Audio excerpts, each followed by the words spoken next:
नमस्कार, देश की बात में आपका स्वागत है। मैं हूं ताबिश हुसैन और सबसे पहले बात कोरोना की करेंगे, क्योंकि कोरोना का जो नया वेरिएंट है इस वक्त वो दुनिया भर में चिंता जो है वो बढ़ा रहा है। कोरोना वायरस के इस नए वेरिएंट से दुनिया भर में हड़कंप मचा हुआ है।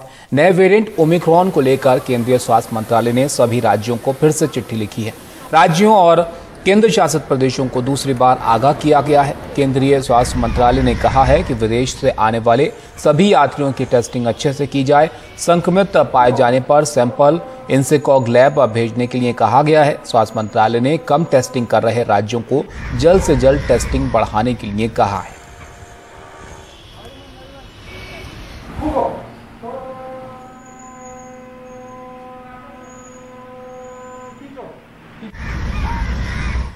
परिमल हमारे सहयोगी हमारे साथ जुड़ गए हैं, उनके पास चलते ज्यादा जानकारी के लिए। परिमल, इस नए वेरिएंट को लेकर दुनिया भर में चिंता है। हमारे देश में फिलहाल इसको लेकर क्या बड़ी चिंता है और टेस्टिंग की अगर बात करें तो उसको लेकर क्या स्थिति है फिलहाल?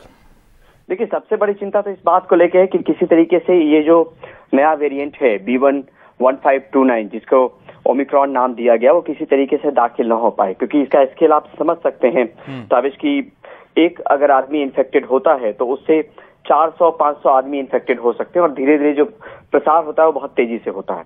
तो उस बात को लेकर एहतियातन कदम उठाने की बात कही गई है। हमने ये भी देखा कि दूसरी बार ऐसा मौका है जब स्वास्थ्य मंत्रालय ने राज्यों को आगाह किया है, चिट्ठी लिखी है कि ओमिक्रॉन से सावधान होने की जरूरत है, सावधानी बरतने की जरूरत है। खासतौर पर जो इंटरनेशनल पैसेंजर्स हैं उनकी टेस्टिंग प्रॉपर तरीके से हो, और खासतौर पे वो देश जो एट रिस्क की कैटेगरी में हैं, जिसमें यूरोपियन कंट्रीज है और उसके अलावा 11 देश हैं, उनसे जो मुसाफिर आ रहे हैं वो बहुत सघन तरीके से उनकी टेस्टिंग करने की जरूरत है, ताकि ये समझा जा सके, देखा जा सके कि कहीं कोई जो वेरिएंट बाहर में मिला है विदेश में वो कहीं भारत में दाखिल तो नहीं हो रहा।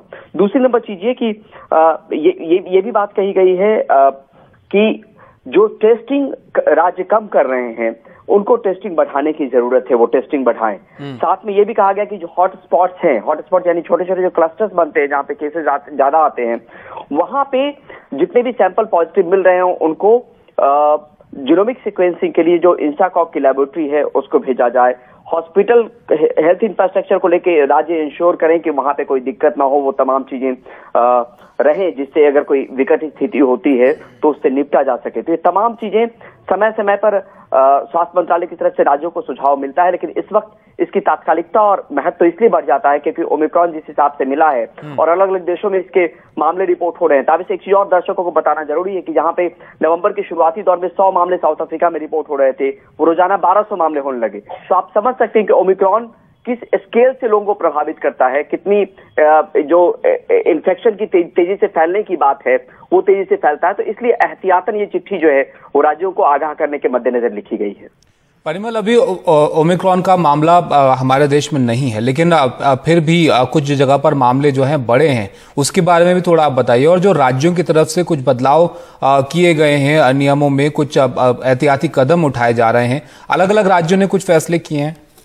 देखिए, यहाँ पर दिल्ली ने भी अपनी सतर्कता दिखाई है। अरविंद केजरीवाल ने ट्वीट करके कहा था कि जो दिल्ली डिजास्टर मैनेजमेंट अथॉरिटी है वो कल मिलेगी और वो इन पहलुओं को भी देखेगी कि कैसे हमें क्या कुछ सावधानी बरतने की जरूरत है। दूसरी नंबर चीज ताबिश की, जैसा हमने देखा कि 2 दिन पहले खबर आई थी कि 15 दिसंबर जो अंतर्राष्ट्रीय विमान सेवाएं हैं वो भारत फिर से बहाल कर देगा। कुछ देशों को छोड़ के जो एट रिस्क वाली जो देश हैं जिनको खतरे वाले देश की कैटेगरी में माना गया है, वहां को लेकर ये चीजें फिर से बहाल हो पाएगी पुरानी दिनों की तरह, प्री कोविड दौर की तरह। लेकिन प्रधानमंत्री की जब कल बैठक हुई तो प्रधानमंत्री ने सीधे तौर पर कहा कि इसको फिर से समीक्षा करने की जरूरत है कि जो अंतर्राष्ट्रीय उड़ानों पर से पाबंदी हटाने की बात है उसको हमें समीक्षा करना चाहिए, उसको हमें देखना चाहिए। तो उसको भी ये लोग अपनी तरफ से समीक्षा करेंगे और देखेंगे कि कहीं वो खोलने से कहीं खतरा बढ़ तो नहीं रहा है। दूसरी नंबर चीज, जो मामले बढ़ रहे हैं वो साइंटिस्ट लगातार ये कह रहे हैं कि वायरस कहीं नहीं गया, वायरस में रहेगा तो म्यूटेट भी करेगा, अपना आकार प्रकार व्यवहार बदलेगा, तो ये मामले थोड़े बहुत बढ़ सकते हैं। लेकिन अभी कम से कम लोगों को बताने के लिए जरूर है हमारे पास कि यहाँ पे ओमिक्रॉन का खतरा नहीं है, ओमिक्रॉन यहाँ पे दाखिल नहीं हुआ है भारत में। जो पुराने वेरिएंट्स हैं वही फिलहाल है, क्योंकि ये औपचारिक तौर पे जो हमें स्वास्थ्य मंत्रालय की तरफ से जानकारी मिली कि अभी तक ओमिक्रॉन के एक भी मामले भारत में नहीं आए हैं। जो पुराना वायरस है, जो डेल्टा बहुत प्रिडोमिनेंट रहा है पुराने दौर में, वही उसी वायरस की फिलहाल मौजूदगी है। लेकिन यहाँ पर ये अपील जरूर करने की बात स्वास्थ्य मंत्रालय ने भी कही है राज्यों से कि समय समय पर आप लोगों को आगाह करें कि जो कोविड अप्रोप्रिएट बिहेवियर है उसको वो अपनाएं, ताकि लोगों में कम से कम ये बात ना जाए कि मामले घट रहे हैं तो हम बहुत सुकून या चैन की सांस ले पाएं और फिर मामले बढ़ने शुरू हो जाएं। तो लोगों को ये समझना पड़ेगा कि वायरस कहीं नहीं गया है और उनको कोविड अप्रोप्रिएट बिहेवियर अब भी अपनाना है और अपनाना चाहिए, जब तक कि पूरी तरीके से ऐसी स्थिति ना आ जाए कि सिर्फ कुछ एक मामले कुछ एक राज्यों में कभी कभी यदा कदा जो है रिपोर्ट होते रहे। तो अभी भी स्थिति बहुत ऐसी नहीं है जहां पे लोगों को बहुत बेपरवाह या लापरवाह हो जाना चाहिए। जी परिमल, ये इसलिए भी अब जरूरी है ध्यान रखना लोगों के लिए क्योंकि दूसरी लहर जब आई थी तब हमने देखा मामले काफी कम थे, लेकिन बहुत कम वक्त में बहुत ज्यादा केस जो है एकदम से बढ़ गए थे। तो अभी भी नया वेरिएंट आया तो चिंता उसको लेकर इसीलिए है कि कहीं फिर से जो है वैसे हालात ना पैदा हो जाएं, इसलिए हिदायत दी जा रही है राज्यों को तमाम जो जरूरी कदम है वो उठाने के लिए। शुक्रिया परिमल आपका सब जानकारी के लिए। दिल्ली के मुख्यमंत्री अरविंद केजरीवाल ने कोरोना के नए वेरिएंट को लेकर पीएम मोदी को चिट्ठी लिखी है। केजरीवाल ने कहा कि यूरोप समेत कई देशों ने नए वेरिएंट से जूझ रहे देशों से उड़ानों पर रोक लगा दी है। केजरीवाल ने कहा कि भारत को इन देशों से उड़ानों पर रोक लगा देनी चाहिए। केजरीवाल ने लिखा है कि इस मामले में थोड़ी भी देरी नुकसानदेह साबित हो सकती है। और खबर उड़ीसा के मयूरभंज जिले से, जहां पर 25 स्कूली छात्राएं कोविड पॉजिटिव पाई गई हैं। संक्रमित छात्राओं को स्कूल की इमारत में ही आइसोलेट जो है किया गया है और इस स्कूल में 256 छात्राएं हैं और 20 लोगों का स्टाफ है। 2 दिनों से कुछ छात्राओं में सर्दी, खांसी और बुखार के लक्षण थे, जिसके बाद उनके रैपिड टेस्ट करवाए गए जिसमें 22 में संक्रमण पाया गया। बाद में 3 और छात्राओं में भी संक्रमण मिला और इसके अलावा एक छात्रा का भाई भी कोरोना पॉजिटिव पाया गया है। डॉक्टरों की एक टीम और एक एम्बुलेंस संस्थान के बाहर ही है जहां छात्राओं को रखा गया है। लगातार उनके चेकअप किए जा रहे हैं और स्थिति काबू में बताई जा रही है। The staffs were found negative, but out of the students 217, about 22 students were found positive in rapid antigen test for antigen test, and out of them 3 students were found positive and 1 student's brother was found positive. So total was 4, but 3 were students and 1 is relative of a student. आगे बढ़ते हैं, कुछ और खबरों का रुख करते हैं। अब यूपी टीईटी यानी टीचर एलिजिबिलिटी टेस्ट की आज होने वाली परीक्षा को रद्द कर दिया गया है। पेपर लीक होने की खबर मिलने के बाद परीक्षा रद्द करने का ऐलान किया गया। अब 1 महीने के अंदर दोबारा से परीक्षा ली जाएगी। यूपी सरकार ने पेपर लीक होने के मामले में एफआईआर करने के निर्देश दिए हैं। यूपी एसटीएफ को जांच सौंपी जा रही है जिससे दोषियों के खिलाफ कड़ी कार्रवाई की जा सके। ये राज्य की एक बड़ी परीक्षा थी जिसमें पहली पारी में 2554 केंद्रों पर प्राथमिक स्तर की परीक्षा होनी थी और दूसरी पाली में 1754 केंद्रों पर उच्च प्राथमिक स्तर की परीक्षा की जानी थी। यूपी टीईटी की परीक्षा के पेपर लीक होने की सूचना मिली है, इसलिए दोनों पालियों की परीक्षा तत्काल प्रभाव से निरस्त की जा रही है।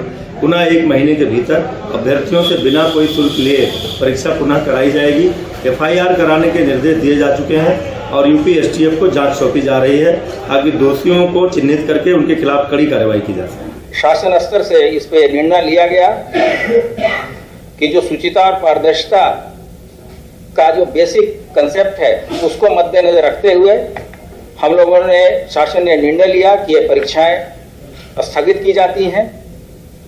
ये भी निर्णय हुआ है कि अगले 1 महीने में दोबारा ये परीक्षा कराई जाएंगी तथा इस परीक्षा में जो भी व्यय भार आएगा वो सरकार के द्वारा ही वहन किया जाएगा। इसके लिए बच्चों को दोबारा न तो कोई फॉर्म भरना होगा न तो कोई फीस देनी होगी। प्रदेश के मुख्यमंत्री योगी आदित्यनाथ ने ट्वीट करके कहा कि यूपी टीईटी के अभ्यर्थियों के साथ सरकार खड़ी है। 1 महीने के अंदर पारदर्शी तरीके से परीक्षा आयोजित की जाएगी। किसी भी अभ्यर्थी को कोई अतिरिक्त शुल्क जो है उससे नहीं लिया जाएगा। परीक्षा देने वाले अभ्यर्थियों को आने जाने के लिए निःशुल्क बस यात्रा की सुविधा दी जाएगी।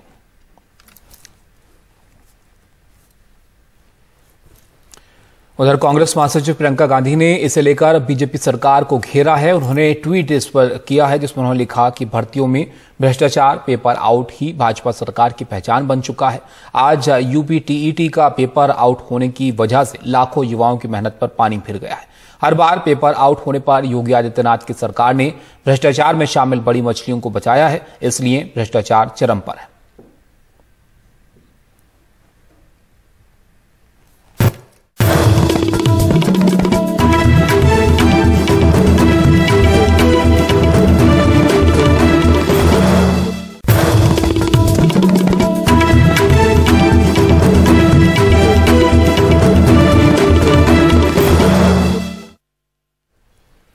कल से शीतकालीन सत्र शुरू हो रहा है और इससे पहले आज सर्वदलीय बैठक जो है वो बुलाई गई। बैठक में तमाम विपक्षी दलों के नेता मौजूद रहे, लेकिन आम आदमी पार्टी ने बैठक का बहिष्कार किया। वहीं सरकार के खिलाफ रणनीति तैयार करने के लिए कांग्रेस ने भी कल सुबह 10 बजे विपक्षी दलों की बैठक बुलाई है, लेकिन इस बैठक में टीएमसी शामिल नहीं होगी।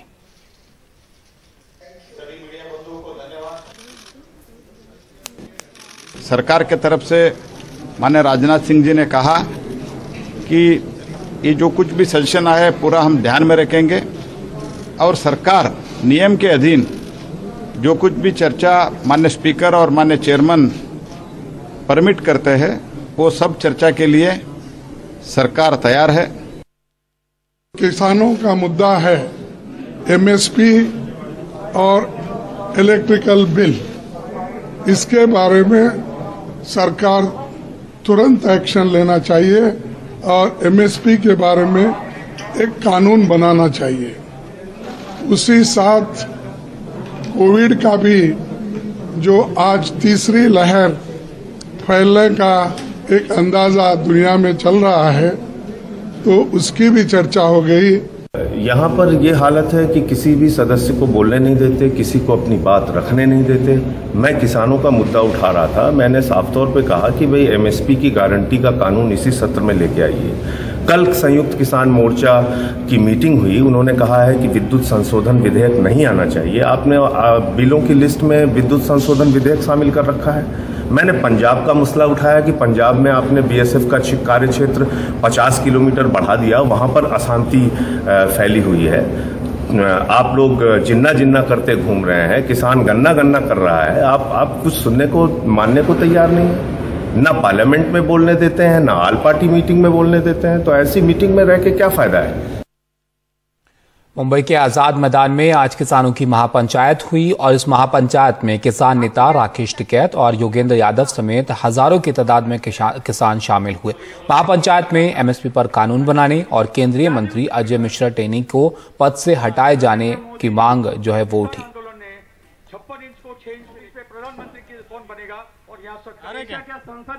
वे अपने दिमाग ठीक कर ले भारत सरकार।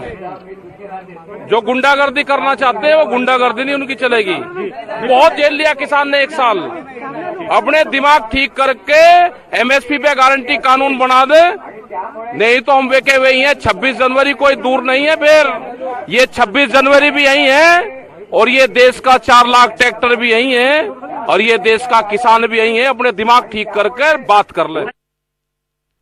हमारे सहयोगी सुनील सिंह ने आंदोलन और अलग अलग मुद्दों को लेकर किसान नेता राकेश टिकैत से बात की। आज मुंबई में किसान मजदूर महापंचायत हो रही है और उसमें हिस्सा लेने के लिए मार्गदर्शन करने के लिए आए हैं खुद राकेश टिकैत जी। सर, दिल्ली से मुंबई यहाँ किसान और मजदूर संयुक्त महापंचायत है। किसानों के साथ साथ मजदूरों की भी समस्या यहाँ पे रखी जा रही है। किस तरह से आप आंदोलन को आगे बढ़ाएंगे और क्या मार्गदर्शन करेंगे आप? गांव का किसान शहर का मजदूर को आ जाते हैं, जब वो शहर में आ जाता है तो उसे मजदूर कहते हैं, लेकिन वो देश का निर्माण दाता है एक ही, दोनों सब एक ही है, सब एक ही है। ये लड़ाई होगी तो पूरे देश में जाएंगे, हम पूरे देश भर में मीटिंग करेंगे। सोमवार को उन्होंने कहा है कि जो बिल है वो वापस ले लिया जाएगा संसद में। शीतकालीन सत्र चीज भी तो है भाई, एमएसपी है, सीड बिल है, फसलों के रेट का सवाल है, बहुत से सवाल है। एमएसपी के लिए समिति तो बना दी है उन्होंने? हाँ, बना रखी समिति तो 2011 में बन गई थी।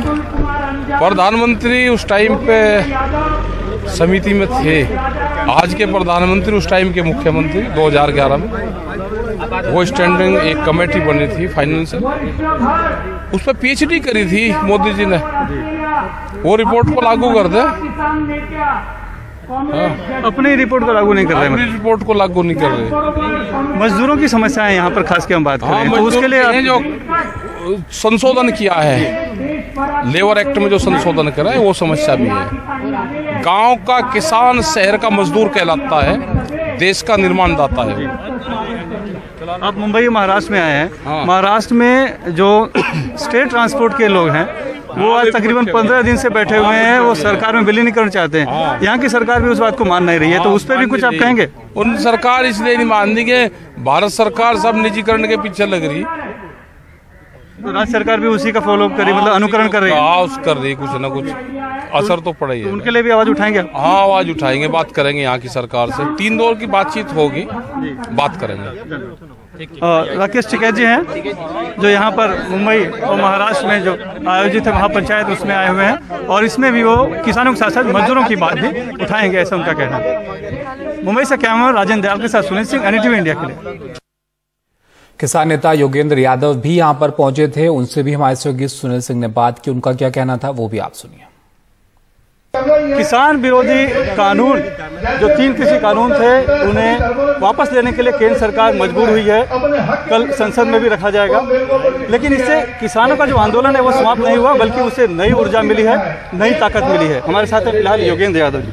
सर, एक बड़ी जीत हुई है, जो सरकार या जो नरेंद्र मोदी से किसी ने उम्मीद नहीं थी कभी वो अपना फैसला वापस लेते हैं, लेकिन उन्होंने क्या उम्मीद थी कि शायद उसी दिन किसान आंदोलन खत्म हो जाएगा, लोग वापस चले जाएंगे, लेकिन ये और बढ़ रहा है। पता नहीं सरकार ने क्या सोचा था कि प्रधानमंत्री टीवी पे बोल देंगे, किसान टेंट उठा के चल देंगे। प्रधानमंत्री शायद भूल गए कि हमने कई मांग की थी, उनमें से पहली और बड़ी मांग मानी गई, हमने इसका स्वागत किया। लेकिन हमने प्रधानमंत्री को क्या कहा था? हमने कहा था प्रधानमंत्री जी, ये जो आप अपना जबरदस्ती गिफ्ट हमें दे रहे हो ये तो आप वापस ले, और इसके बदले हमें आप वो गिफ्ट दो जो हम अपने मुंह से मांग रहे हैं। किसान को दान नहीं चाहिए, किसान को दाम चाहिए। तो हमने वही कहा कि हमें MSP का कानून चाहिए। आप भूल गए प्रधानमंत्री जी, इसका मतलब ये थोड़ी कि हम भूल जाएंगे। MSP एक प्रमुख मुद्दा है अब जब तीनों कृषि बिल निरस्त हो जा रहे हैं तो, लेकिन इसके अलावा भी कई ऐसे मुद्दे हैं। हमने प्रधानमंत्री के नाम चिट्ठी में 6 मुद्दे गिनाए थे। 3 वो जो कि हमने आंदोलन में पहले दिन से उठाए थे, MSP, जो बिजली का कानून आ रहा है जिसके अंदर गरीबों को सस्ती बिजली और गाँव खेती को सस्ती बिजली बंद हो जाएगी, वो। तीसरा पराली जलाने वाला, उसका एक नुक्ता बचाओ। और इसके अलावा 3 मुद्दे ऐसे थे जो आंदोलन के दौरान आए। लखीमपुर खेरी का हत्याकांड, जिसके मुख्य अभियुक्त आज भी घूम रहे हैं। 700 के करीब शहीद, उनको मुआवजा, उनके लिए किसी तरह का स्मारक, और जितने केसेस, हजारों केसेस हुए हैं किसानों के खिलाफ, उनको वापस लेना। ये सामान्य मुद्दे हैं, हर आंदोलन के आखिर में आते हैं। जैसे ही सरकार इस पर संतोषजनक जवाब देती है, आंदोलन के इस दौर को पूरा करके हम आगे बढ़ सकते। किसानों का सवाल अपनी जगह पे बरकरार रहेगा, भले ही थोड़ा सा सरकार झुक गई हो। जी बिल्कुल, वो सवाल बरकरार है, रहेगा, चाहे ये सरकार हो चाहे कोई और सरकार आ जाए। किसानों के सवालों पर संघर्ष जारी रहेगा। किसान को तो लड़े बिना कुछ मिलता नहीं, लड़कर ही हासिल होगा। सबसे बड़ी बात है कि लोकतंत्र में सत्याग्रह का जो महत्व था, इस किसान आंदोलन ने कहीं न कहीं उसको पुनर्जीवित कर दिया कि यदि शांति से आप अपने संकल्प पे डटे रहे तो बड़े से बड़े तानाशाह को भी झुकना पड़ेगा। ये सवाल, ये सबक पूरे देश के लिए स्थापित। धन्यवाद। मुंबई से कैमरामैन राजेंद्र दयाल के साथ सुनील सिंह, NDTV इंडिया के लिए।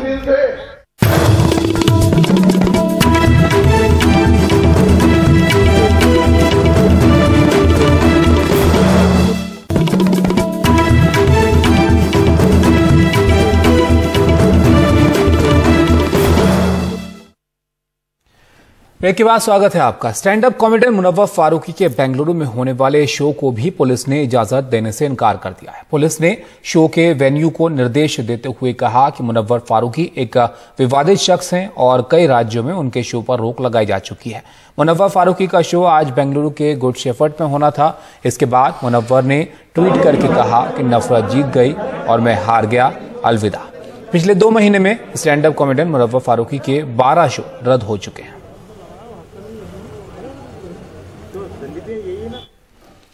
बेंगलुरु के शहरी इलाके से कांग्रेस ने विधान परिषद के लिए जिन्हें अपना उम्मीदवार बनाया है, उन्होंने स्कूली शिक्षा भी हासिल नहीं की है, लेकिन चुनाव आयोग को तकरीबन 1750 करोड़ रुपए की संपत्ति का हलफनामा दिया है। हलफनामे की जानकारी जैसे ही बाहर आई, स्क्रैप डीलर यूसुफ शरीफ का नाम सभी की जुबान पर चढ़ गया। 54 साल के यूसुफ शरीफ दिसंबर में होने वाले विधान परिषद के चुनाव में कांग्रेस उम्मीदवार। चुनाव आयोग को दिए हलफनामे में 1744 करोड़ रुपए की संपत्ति घोषित की है। अरबपति उम्मीदवार है। 1993 में बेंगलुरु के नजदीक कोलार में टेम्पो चलाते थे। मेरे घर में बहुत तकलीफ थी। मेरे भाई बहन 14 आदमी थे घर पे। 14 आदमियों को पालना बड़ी परेशानी थी। परेशानी की वजह से मैंने स्कूल पढ़ा नहीं। मैंने स्कूल छोड़ के इन लोगों मेरे फैमिली के लिए मैंने मेहनत कर रहा था। उसके बाद मैं स्क्रैप बिजनेस किया, उसके बाद मैं रियल एस्टेट किया। यह बताया कि आपने जो कुछ भी बनाया, जो भी पैसे कमाए, उसका क्रेडिट आप स्क्रैप बिजनेस को देते हैं या उसका क्रेडिट रियल एस्टेट को देते हैं? जो भी पैसा कमाया मैंने रियल एस्टेट में ही कमाया सर। स्क्रैप में लाखों में कमाया, रियल एस्टेट में करोड़ों में कमाया। ये हाई कोर्ट से जो प्रॉपर्टीज़ आते हैं वो प्रॉपर्टीज़ एक्शन में मैं खरीदता हूँ थ्रोट इंडिया के अंदर। कोलार के साथ साथ यूसुफ शरीफ का घर बेंगलुरु में भी है। दरवाजे पर ही रोल्स रॉयस कार दिखी। घर के अंदर गोल्ड प्लेटिंग वाले फर्नीचर बेहद आकर्षक दिख रहे थे।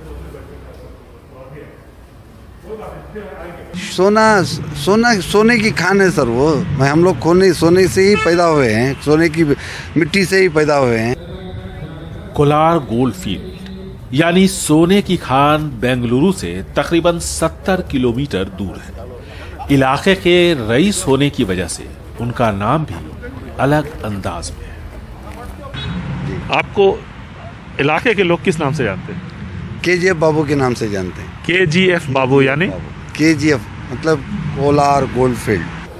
हमें यूसुफ शरीफ एक 5 सितारा होटल के लॉन में मिले। जरूरतमंदों के मददगार के तौर पर जाने जाने वाले यूसुफ शरीफ का कहना है कि वो अपने क्षेत्र में बच्चों की पढ़ाई में आर्थिक मदद करेंगे। हमारे बेंगलोर के अंदर 3 लाख बच्चों को पढ़ाना और मेडिकल कराना और आगे समाज सेवा करना, यही मेरा लक्ष्य है। और मेरा एक ही ख्वाब है कि आगे की सारी जिंदगी लोगों की सेवा में ही होना।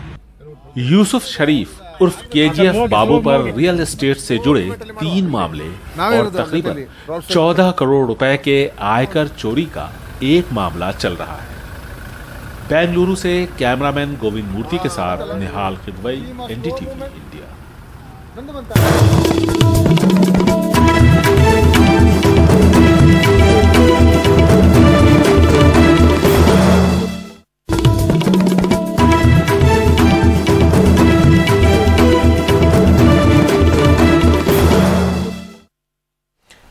पीएम नरेंद्र मोदी ने आज देश से मन की बात की और इस दौरान पीएम ने लोगों को कोरोना से सावधानी बरतने की हिदायत दी। पीएम मोदी ने आयुष्मान भारत योजना का लाभ बताया तो वहीं ये भी कहा कि वो सत्ता में रहने के लिए नहीं बल्कि सेवा के लिए आए हैं। उन्होंने कहा प्रधानमंत्री का पद सेवा के लिए होता है।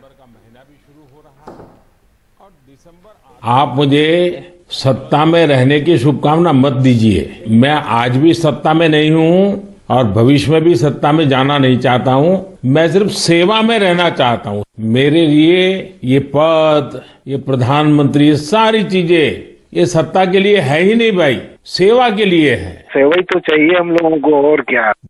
आप एक जिम्मेवारी निभाइए। ऐसे जितने गरीब परिवार हैं आपके आसपास, उनको अपनी ये कैसे आपको लाभ हुआ, कैसे मदद मिली, ये बताइए। बिल्कुल बताएंगे सर। और उनको कहिए कि वे भी ऐसा कार्ड बनवा ले ताकि परिवार में पता नहीं कब क्या मुसीबत आ जाए। और आज गरीब दवाई के कारण परेशान रहे, ये तो ठीक नहीं है। अब पैसों के कारण वो दवाई न ले या बीमारी का उपाय न करे तो ये भी बड़ी चिंता का विषय है। और गरीब को तो क्या होता है, जैसे आपको हार्ट का प्रॉब्लम हुआ तो कितने महीने तक आप काम ही नहीं कर पाए होंगे। हम तो 10 कदम नहीं चल पाते, जीना नहीं चल पाते थे सर। बस तो आप राजेश जी मेरे एक अच्छे साथी बनके जितने गरीबों को आप ये आयुष्मान भारत योजना के संबंध में समझा सकते हैं, वैसे बीमार लोगों की मदद कर सकते हैं, देखिए आपको भी संतोष होगा और मुझे बहुत खुशी होगी। मध्य प्रदेश में बीजेपी विधायक कृष्णा गौर की एक तस्वीर वायरल हो रही है, जिसमें वो अस्पताल में जिंदगी और मौत के बीच झूल रहे शख्स की मदद के लिए चेक देने पहुंची तो लेकिन वहां फोटो खिंचवाने को लेकर घिर गई।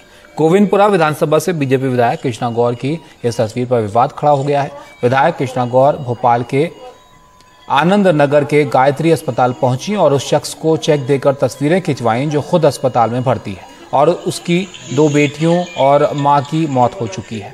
कर्ज में डूबे मैकेनिक ने अपनी 2 बेटियों और पत्नी के साथ जहर पी लिया था, जिससे उसकी बेटियों और मां की मौत हो गई।